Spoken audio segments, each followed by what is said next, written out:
Hello friends, आज हम देखेंगे आर्टिकल 51 ए और हमारा एनवायरनमेंट प्रोटेक्शन, इसका क्या रिलेशन है।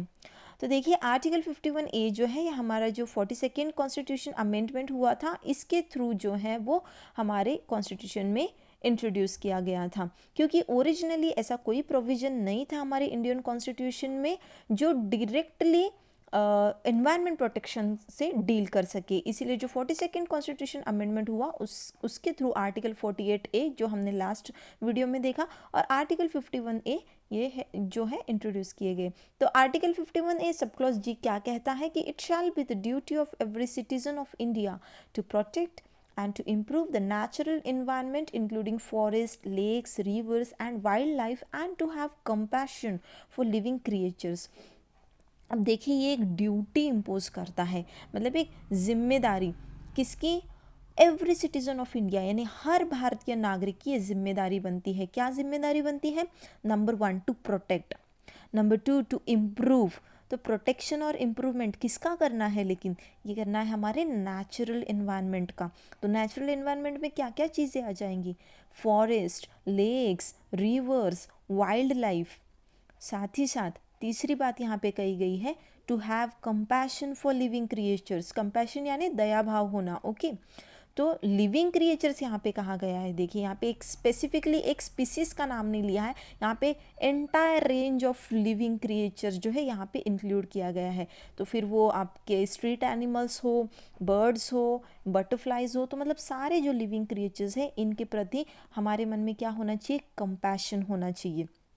अब अगर हम ध्यान से इस पर्टिकुलर ड्यूटी को देखते हैं ना, तो ये ड्यूटी की शक्ल में एक्चुअली एक राइट दिया गया है हर सिटीजन ऑफ इंडिया के लिए। अब ये कैसे एक राइट है, इसके लिए हम देखेंगे एक केस। तो जो था एल के Koolwal versus state of Rajasthan. अभी एल के कूलवाल जो है यहाँ पे मतलब इन्होंने एक रिट पिटिशन जो है under article 226 of our Indian constitution इन्होंने फाइल किया। कहाँ पे?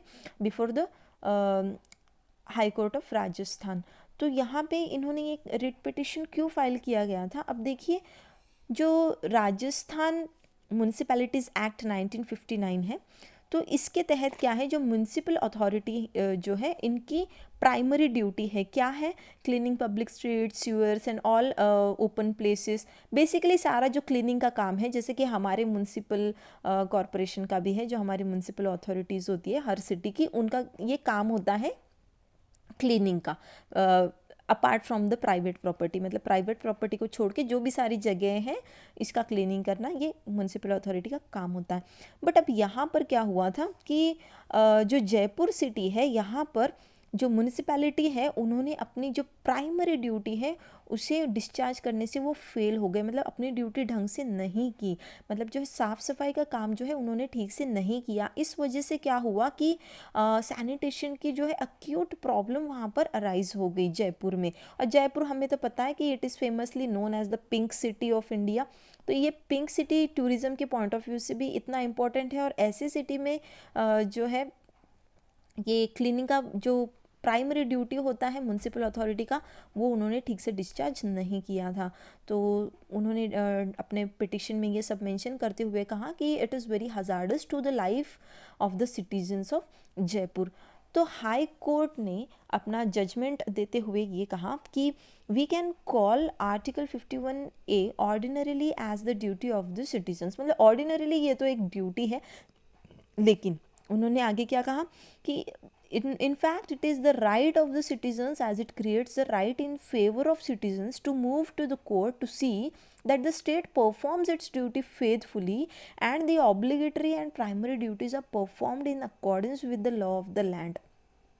तो कोर्ट ने आगे कहा कि ये वैसे तो एक ड्यूटी के तौर पे दिया है, बट ये क्या करता है? एक राइट क्रिएट करता है सिटीजन्स के फेवर में to move to the court and to see कि स्टेट अपनी जो ड्यूटीज़ है वो परफॉर्म कर रहा है फेथफुली, और जो उसकी ऑब्लिगेटरी एंड प्राइमरी ड्यूटीज़ है वो जो है वो अकॉर्डिंग टू द लॉ वो परफॉर्म कर रहा है या नहीं। देखिए, हमने जब आर्टिकल यहाँ पे 51 ए सब क्लॉज जी देखा, तो देखिए यहाँ पे क्या कहा है कि duty of every citizen of India to protect and to improve. अब टू प्रोटेक्ट कहाँ है? तो अभी ये प्रोटेक्शन में ये हमारी ड्यूटी तो है, साथ में ये राइट भी है। कैसे?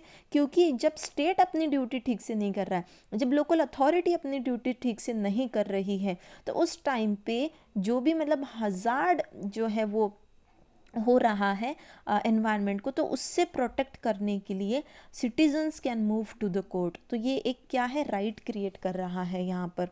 तो यही कोर्ट ने भी कहा कि अगर जो ऐसी ड्यूटीज़ जो है स्टेट के ऊपर या जो लोकल अथॉरिटीज़ हैं उनके ऊपर है, उसका अगर मतलब ओमिशन और commissions are brought to the notice of the court by the citizen इस पर्टिकुलर आर्टिकल के under, and that's why Article 51A gives a right to the citizens to move to the court for the enforcement of the duty cast on state instrumentalities, agencies, departments, local bodies and statutory authorities created under the peculiar law of the state।